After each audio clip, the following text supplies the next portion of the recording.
அனைவருக்கும் வணக்கம். Lyca production தயாரிப்பில் இயக்குனர் பாண்டிராஜ் இயக்கத்தில் நடிகர் ஜெயராம், ஊர்வசி, யோகி பாபு, மிஸ்கின் உள்ளிட்ட நட்சத்திர பட்டாளம் நடித்து வெளிவந்திருக்கிற படம் பரிமளா அண்ட் கோ. இந்த படத்தை பாண்டிராஜ் அவர்கள் இயக்க போகிறாரு அப்படிங்கும்போது எதிர்பார்ப்பு எகிரியது. ஏன்னா ஜெயராம், ஊர்வசி காம்போ, இந்த பக்கம் பார்த்தா மிஸ்கின், யோகி பாபு, ஒரு பெரிய டீம் இருக்குது. பொதுவாக பாண்டிராஜனுடைய படத்தில் ஒரு பெரிய டீம் இருப்பாங்க. அது தலைவன் தலைவியாக இருக்கட்டும், கடைக்குட்டி சிங்கமாக இருக்கட்டும், எங்கள் வீட்டு பிள்ளையாக இருக்கட்டும், ஒரு பெரிய டீமை வச்சு தான் அவர் படம் எடுப்பார். குடும்பம் சம்பந்தப்பட்ட உணர்வுகளை, அந்த குடும்பத்தில் இருக்கக்கூடிய சிக்கல்களை, சண்டைகளை, நாத்தனார் கொழுந்திய சண்டை, மாமியார் மருமக சண்டை, கணவனுக்கும் மனைவிக்குமான அந்த உறவு முரண்கள், மோதல்கள், இதெல்லாம் தான் அவர் படத்தில் சுவாரஸ்யமாக, நகைச்சுவையாக, அதுக்குள்ளே ஒரு தீர்வை தூக்கி ஒரு சமூக அக்கறையோடு இருப்பார். பரிமளான் கூட என்ன எடுத்திருக்காரு அப்படின்னு போய் உட்கார்ந்தா, ஒரு ஜெயராம் அண்ட் ஊர்வசி ஒரு நடுத்தர குடும்பம். இந்த நடுத்தர குடும்பத்துக்கு 2 பெண் பிள்ளைங்க. அந்த 2 பெண் பிள்ளைகளையும் டிஸ்டர்ப் பண்ணுற மாதிரி அந்த ஏரியாவில் இருக்கக்கூடிய ஒரு ரவுடியா, ஒரு கெத்தா, ஒரு புல்லிங்கோ மாதிரி இருக்கக்கூடிய சாண்டி மாஸ்டர் இந்த ஜெயராம் ஊர்வசியுடைய ஒரு இளைய மகளை வந்து நான் லவ் டார்ச்சர் பண்ணுறான். லவ் டார்ச்சர் பண்ணும்போது அவங்க அக்கா போய் தட்டி கேட்குது. ஒரு பக்கம் ஊர்வசி பற்றி கேட்குறாங்க, ஒரு பக்கம் ஜெயராம் கேட்குறாங்க. எல்லாரையும் மிரட்டி அவனால் இந்த குடும்பமே ரொம்ப டிஸ்டர்ப் ஆகுது. அந்த அந்த பகுதியிலே வாழ முடியாத நிலைமைக்கு தள்ளப்படுது. ரொம்ப சிக்கனமாக கட்டுக்கோப்பாக வாழக்கூடிய ஒரு குடும்பத்திற்கு ஒருத்தரால் சிக்கல் வருது. இந்த பிள்ளை முகத்தில் ஆசிட் அடிச்சிடுங்கிறான். ஒரு 2 பிள்ளையும் நான் கட்டிட்டு போகிறேன்னு சொல்லி மார்க்கெட்டில் வச்சு ஊர்வசியை மிரட்டான். ஒரு பக்கம் ஜெயராம மிரட்டுறான். இந்த குடும்பம் சேர்ந்து இவன் இருந்தான்னா நம்மளால் இந்த தெருவில் வாழ முடியாது. ஒரு பக்கம் இந்த டார்ச்சர்னால வீட்டு ஓனராக யோகி பாபு, வீட்டை காலி பண்ணுங்க, உங்களால் நான் வந்து அவமானப்பட முடியாது அப்படின்னு நிற்கிறாரு. மறுநாள் காலையில் வீட்டை காலி பண்ணணும். சரி, வீட்டை காலி பண்ணுறதுக்கு முன்னாடி நாம் வாழணும் அப்படின்னா அவன் வாழக்கூடாது அப்படின்னா அவனை கொலை பண்ணுறதுக்கு முடிவு பண்ணிடுறாங்க. கொலை பண்ணுறதுக்கு முடிவு பண்ணி விடிஞ்சா தீபாவளி அன்னைக்கு வந்து நான் டார்ச்சர் பண்ணுவேன், நாளைக்கு வரேன்ட்டு போகிறான். இவங்க வழக்கம் போல் தீபாவளிக்கு வந்து காலையில் குளித்து கோயிலுக்கு போகலான்னு போகும்போது அங்கே ஒரு பெரிய க்ரௌடாக எல்லாம் எட்டி பார்த்துட்டு இருக்காங்க. அங்கே பார்த்தா சாண்டி மாஸ்டரு மூஞ்சில் வெட்டுக்காயெல்லாம் பட்டு இறந்து கிடக்கிறாரு. அப்போ ஒருத்தருக்கு ஒருத்தர் பார்த்துக்கிறாங்க. அப்போ ஜெயராம் வந்து மீசையை முறுக்கிட்டு சிரிச்சுக்கிட்டு அவர் வந்து இதாக இருக்கார். ஒவ்வொருத்தரும் அவங்கவுங்க ரியாக்ஷனை காட்டுறாங்க. அப்போது இந்த சாண்டி மாஸ்டருக்கும் இந்த 4 பேருக்கும் எப்படிலாம் தனித்தனியாக பிரச்சனை பண்ணியிருக்காரு அப்படிங்கிறத கிளை ஒரு பேக் ஸ்டோரியாக போகுது.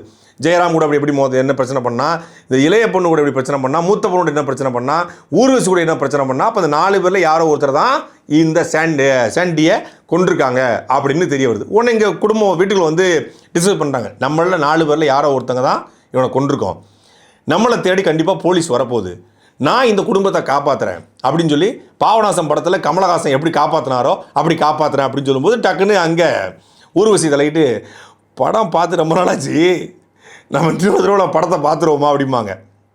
உடனே அவன் முறைச்சிட்டு சரி இருந்தாலும் பரவாயில்ல அப்படின்னு படத்தை பார்ப்பாங்க. படத்தை பார்த்துட்டு இருக்கும்போதே அங்கே போலீஸ் வண்டி வந்து நிற்கும். இன்ஸ்பெக்டர் மிஸ்கின் வந்து நின்னோடனே குடும்பமே பதட்டமாயிடுது. வந்துட்டார், போலீஸ் வந்துருச்சு. அதுக்குள்ளே தமிழ்நாடு போலீஸ் இவ்வளவு பரபரப்பாக இருக்காங்களே, உடனே வந்துட்டாங்களே அப்படின்னு சொல்லி பார்க்கும்போது மிஸ்கின் வந்து அங்கே பக்கத்தில் கூடிய கம்புங்கள் கடையில் கம்புங்களை வாங்கி குடிச்சு அவர் கிளம்பிடுவாப்பில். அது தற்செயலாக வந்துருப்பார். இந்த குடும்பத்தை தேடி வந்திருக்க மாட்டார்.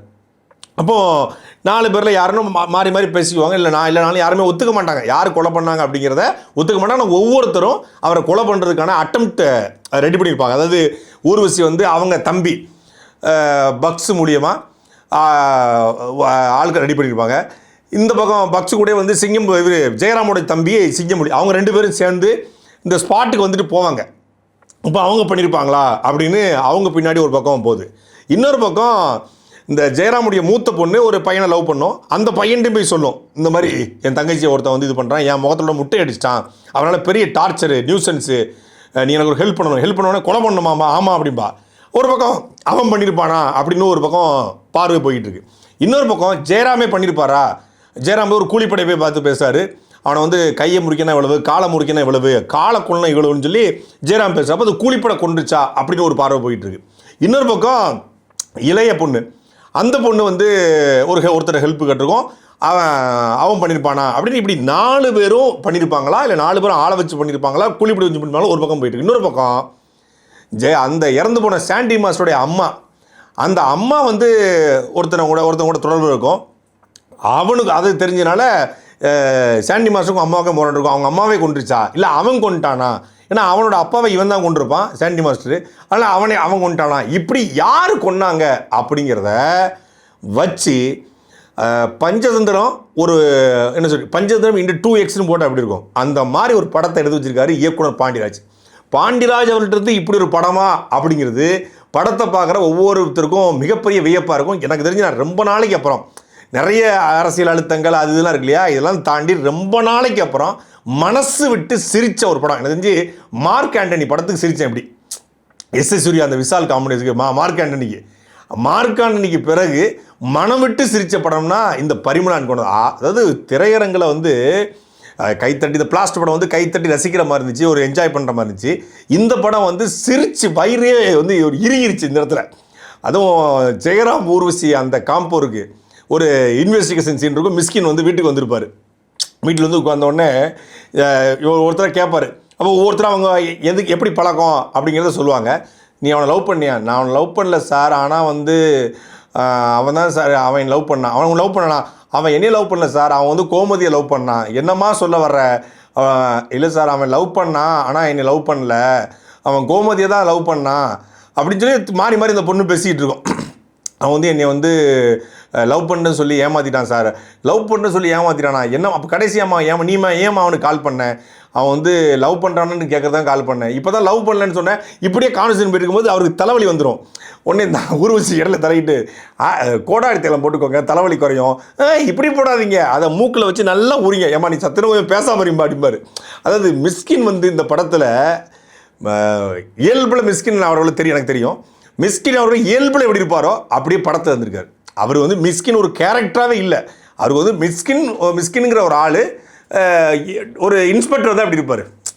அதாவது இன்ஸ்பெக்டர் கேரக்டருக்கு மிஸ்கினை பொறுத்தலை, மிஸ்கின் கேரக்டருக்கு இன்ஸ்பெக்டர் பொறுத்திருக்காங்க. மிஸ்கின் போய்ட்டு யோகி பாபு சொல்லி டீ போட சொல்லுவாப்ல. சார் டீலாம் போட முடியாது சார், என்ன சார் உடனே டீ போட முடியாது, இவங்க மேலே எஃப்ஐஆர் போடு. டீ போடாதுக்குள்ள எஃப்ஐஆர் அப்படின்னு ஒவ்வொரு திண்ணையும் போயிட்டு பானிபூரி போடலாம் எஃப்ஐஆர். நீங்கள் எல்லோரும் வந்து அந்த சாண்டி மாஸ்டருடைய ஆட்களை வந்து சுற்றி நிப்பாட்டுவாப்ல, என்கொயரிங்கிற பேரில் சுற்றி நிப்பாட்டு அவங்கள வச்சு பண்ணுற சேட்டை.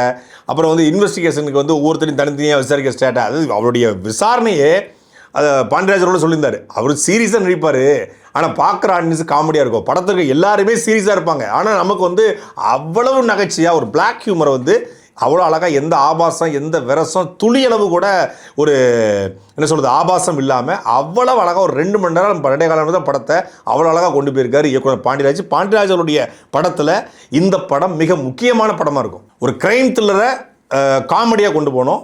அதில் சீரியஸான ஆக்டர்ஸ் இருக்காங்க. அவங்களுடைய நடிப்பு திறன், அவங்களுடைய டைமிங் சென்ஸு, அவங்களுடைய டயலாக் டெலிவரி, இதை வச்சு ஒரு காமெடியாக கொண்டு போகணுங்கிறத அவ்வளோ அழகாக கிடச்சிருக்காரு. எனக்கு ரொம்ப பிடிச்சிருந்தது அந்த இன்வெஸ்டிகேஷன் சீன் தாண்டி ஜெயராம் அவருடைய அக்கா இறந்துருவாங்க. அக்கா இறந்தோடனே அவர் துடிச்சுக்கிட்டு அவருக்கு அக்கா இல்லையா அப்படின்னு சொல்லி அவர் இருப்பார். இவங்களுக்கு வந்து எப்போவுமே இந்த நாத்தனார் கேரக்டர் வந்து கொழுந்தியா, அதாவது கணவருடைய அக்காவை வந்து மனைவிகளுக்கு வந்து எப்போவுமே ஒரு சின்ன பார்சியாலிட்டி இருக்கும்ல. ஆமாம், அவங்க பெரிய அத்தை உன்னைய 3 வயசில் நீ பிறந்து 3 வருஷம் கழிச்சு உன்னைய பார்க்க வந்தாங்க, நீ பிறந்து 4 வருஷம் கழிச்சு உன்னைய பார்க்க வந்தாங்க, பெரிய அத்தை அப்படின்னு சொல்லிட்டு அவங்க அக்கா இறந்துருவாங்க. அவங்க அக்கா இறந்தது உங்கள் குடும்பத்தோடு போவாங்க. ஜெயராம் முன்னாடி போயிடுவார். இந்த 3 பேரும் சேர்ந்து 2 பெண் பிள்ளைகளும் ஊர்வசியும் போவாங்க கார் பிடிச்சி. போகிற வழியில் இவங்க உட்காந்து பிக்னிக் போகிற மாதிரி சப்பாத்தி சுட்டு கொண்டு வந்து குருமா வச்சு சாப்பிட்டுட்டு இருப்பாங்க. அங்கேருந்து ஜெயராம் எங்கேருந்து என்ன பண்ணிட்டு இருக்கேன் பாரு, நான் வந்துகிட்டு இருக்கோம், சாப்பிட்டுக்கிட்டு இருக்கோம், ஹோட்டலே சாப்பிட்டுருக்கீங்க, இல்லை நாங்கள் சப்பாத்தி சுட்டு கொண்டு வந்துட்டோம், ஏன்னா சாவுக்கு வந்துருக்கீங்களா பிக்னிக் வந்துருக்கீங்களா அப்படிம்பாப்பில். ஏங்க நாங்களே போலீஸ் தேடிட்டு இருக்குன்னு பயத்தில் வந்து ரோட்டில் வந்து சாப்பிட்டுட்டு இருக்கோம், நீங்கள் என்ன இப்படி பண்ணிட்டு இருக்கீங்கன்னு சொல்லி போவாங்க. அங்கே போனால் அங்கே போகிற வரைக்கும் சிரித்து இந்த 3 பிள்ளைகளோட ஜாலியாக போயிட்டு இருப்பாங்க. வீட்டு பக்கத்தில் போன உடனே ஒரு அழுகையை போட்டு ஊர்வசி போக பாருங்க. கிராமத்தில் உண்மையிலேயே இந்த சாவு வீட்டில் இளவு வீட்டில் வந்து பெண்கள்லாம் எப்படி வருவாங்க, பொதுவாக எல்லோரும் எப்படி வருவாங்க அப்படிங்கிறத அவ்வளவு தத்துவமாக பேசியிருப்பாங்க. அது வரைக்கும் திருட்டே போயிட்டு டக்குன்னு அந்த இடத்துல போனால் அக்கா போயிட்டீங்களாக்கா அப்படின்னு ஒரு ஆக்ஷனை போடுறது. அதில் பல்ல கடிச்சிக்கிட்டு ஒவ்வொருத்தனையாக பார்த்து அவங்க தம்பி 2 பேரும் மாட்டிக்குவாங்க, போலீஸ்கிட்ட ஜெயராம்கிட்ட மாட்டிக்குவாங்க. அவங்கள பார்த்து கிண்டல் பண்ணுறது. இங்கே வந்து 10,000 ரூபாய்க்கு பட்டு போடுற ஜெயராம் எடுத்துக்கானே அந்த பட்டு போட 10,000 ரூபாய்க்கு பட்டு போட சண்டையை போட்டுட்டு அந்த அழுகிற மாதிரியே சண்டை போடுவாங்க ஜெயராமும் ஊர்வசியும். அந்த காட்சியெல்லாம் தியேட்டரில் விழுந்து சிரித்து உருண்டுட்டாங்க. சொந்தக்காரங்களால் இயக்குனர் பாண்டியராஜ் அவர்களும் நிறைய பாதிக்கப்பட்டுப்பார் போல இருக்குது. ஆனால் எல்லா படத்தையும் சொந்தக்காரங்களை இந்த அங்காளி பங்காளியில் எப்போவுமே வச்சு செய்வாப்பில். பொதுவாக அங்காளி பங்காளியால் வங்காளியை நம்மளை வச்சு செய்வாங்க, இவர் படத்தில் வச்சு செய்வார். அவருடைய தலைவன் தலைவி படத்தில் கூட வந்து கடைக்குடி சிங்கத்தில் வந்து கார்த்திக் பற்றி டைலாக் வரும், சொந்தக்காரங்களை பற்றி, சொந்தத்தை பற்றி. உடனே இவங்க வந்து இந்த டேரக்ட் எவனு தெரியல அப்படின்னு சொல்லி ஆர்கே சுரேஷ் வந்து கிண்டல் பண்ணுவாப்ல, தலைவன் தமிழ். அதான் அவர் எழுத கதையை, அவர் டைலாகே அவர் கிண்டல் பண்ண மாதிரி வச்சிருப்பார். அந்தளவுக்கு சொந்தக்காரங்களை நேரடியாக பாதிக்கப்படல. இந்த படத்துலையும் படம் ஒரு சீரியஸான ஒரு த்ரில்லர், அதுக்குள்ளே ஒரு காமெடி, அதுக்குள்ளே சொந்தக்காரங்களால் எவ்வளோ பாதிப்பு இருக்கும், சொந்தக்காரங்கள் இப்போ அந்த குடும்பத்துக்குள்ளே என்னென்ன சிக்கல் இருக்கும் அப்படிங்கிறதையும் போகிற போக்கில் காட்டியிருக்காரு. அதெல்லாம் தாண்டி நகைச்சுவை த்ரில்லர் அதெல்லாம் தாண்டி மிக முக்கியமான இன்றைக்கி ஒட்டுமொத்தமான தமிழ்நாடு, இன்றைக்கி ஏன் சொல்லணும் இந்தியா, உலகம் எல்லாரும் பார்த்துக்கிட்டு இருக்கிற ஒரு முக்கியமான சமூக பிரச்சனையை இந்த படம் கையாண்டிருக்கு. படம் வந்து ஏதோ ஒரு குடும்ப படம், அதுக்குள்ளே ஒரு காமெடி, ஒரு கொலை நடந்துச்சு, இந்த கொலை இந்த 4 பேர் யாரோ பண்ணியிருக்காங்க, அவங்க யார் பண்ணாங்க அப்படிங்கிறத கண்டுபிடிக்க போகிறாங்க அப்படின்னு பார்த்தா, படம் முதன்மையாக பேச வந்தது போதை கலாச்சாரம். அதுவும் குறிப்பாக சென்னை போன்ற பகுதிகளில் இன்றைக்கி வந்து இந்த எல்எஸ்டி அப்படிங்கிற ஸ்டாம்ப்பு, எல்எஸ்டி முதமுடியாக நேரடியாக இந்த எல்எஸ்டி குறித்து ஒரு படம் பேசியிருக்கேன். நான் சிறையில் இருக்கும்போது நிறைய ஒரு 36, என்னுடைய பிளாக்கில் மட்டும் ஒரு 600 பேர் இருக்கக்கூடிய அந்த அந்த குறிப்பிட்ட பிளாக்கில் 36 பேர் இந்த எல்எஸ்டி ஸ்டாம்ப்னால் கைது செய்யப்பட்டு, எல்லாருமே கல்லூரி மாணவன், எல்லாமே வந்து சென்னையில் முக்கியமான பல்கலைக்கழகங்களில் கல்லூரிகளில் படிக்கக்கூடிய மாணவர்கள், பொறியியல் படிக்கக்கூடிய, எம்பிஏ படிக்கக்கூடிய மாணவர்கள், அவங்கெல்லாம் வந்து இந்த ஸ்டாம்பு விற்று, அவன் சேலராக இருந்தேன், அவன் வந்து சேல் பண்ணான், யூஸர் கிடையாது, அவன் வந்து சேல் பண்ணக்கூடியவன், அவன் காலேஜில் படிக்கிறான், அவன் வந்து விநியோகம் பண்ணி உள்ளே வந்து மாட்டிக்கிட்டான். அந்த அப்போ ஸ்டாம்ப் வந்து மிகப்பெரிய ஒரு பாதிப்பை ஏற்படுத்துது. அதுக்கு பல்வேறு பேர் சொல்கிறாங்க.